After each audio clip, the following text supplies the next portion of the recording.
What we got? Here we have the Aston Martin DB6, about 1967 from memory. We sold it maybe 2 to 3 years ago. 210, I think it was. Something like that, wasn't it? Topped the 200,000 anyway. Lovely, lovely car. I haven't driven it this time. I drove it last time so that I could tell prospective bidders or purchasers how it drove. And boy, I was impressed. I really was. I haven't driven it this time. I'm sure it can't be any worse. I'm feeling that it's recently had a new set of tyres. I don't think the owner's done a tremendous amount of miles on it. With it was the previous owner last time, the vendor last time, that done all the work on it. And he done one heck of a job. He really, really did. And consequently, when it came in a couple of years ago or whatever, I was so impressed, and I'm sure I'll be the same this time. It's engine suite. It's manual, as you can see, which is brilliant. It's the one to have, I suppose. And the only reason, strangely enough, that the vendor now, the owner, is changing it, he's already been out and bought an automatic. So isn't it strange? All those years have made such a difference, in as much as that our one, I've got a gearbox ready to go in it and change it to manual from auto, which I was fairly desperate to do 30 years ago. Now I'm not. I don't want to do it. I want auto. So it's weird how it's gone, and the vendor, Bill, is of an age whereby he doesn't want to change gear either. And let's face it, they're not a sports car. They're a Grand Tourer. It's as simple as that.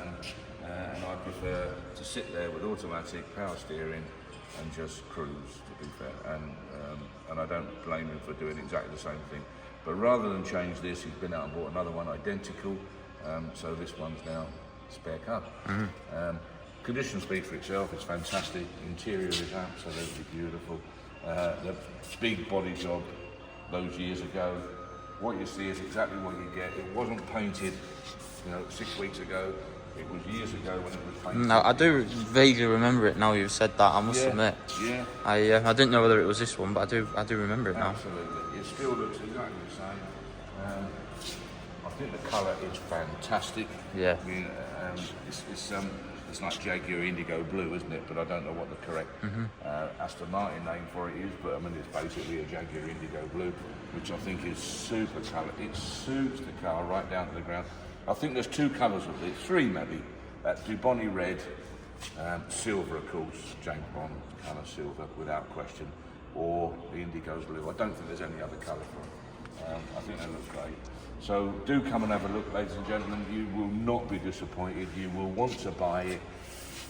Be careful. Be prepared for pulling up the money, because we all know that classic vehicles, or sports cars, pre-war cars, are probably in a bit of a reduction situation. We say they've definitely reduced in value over the last 6 months or a year. But there's always the models that buck the trend, and this is the model that bucks the trend. If you want one of these, pay up decent money to get a good one, because it might be a little bit expensive today. In a year's time, you'll be so pleased you bought it with the prices rising again. So that's my advice, and I've seen it over the last 40 years.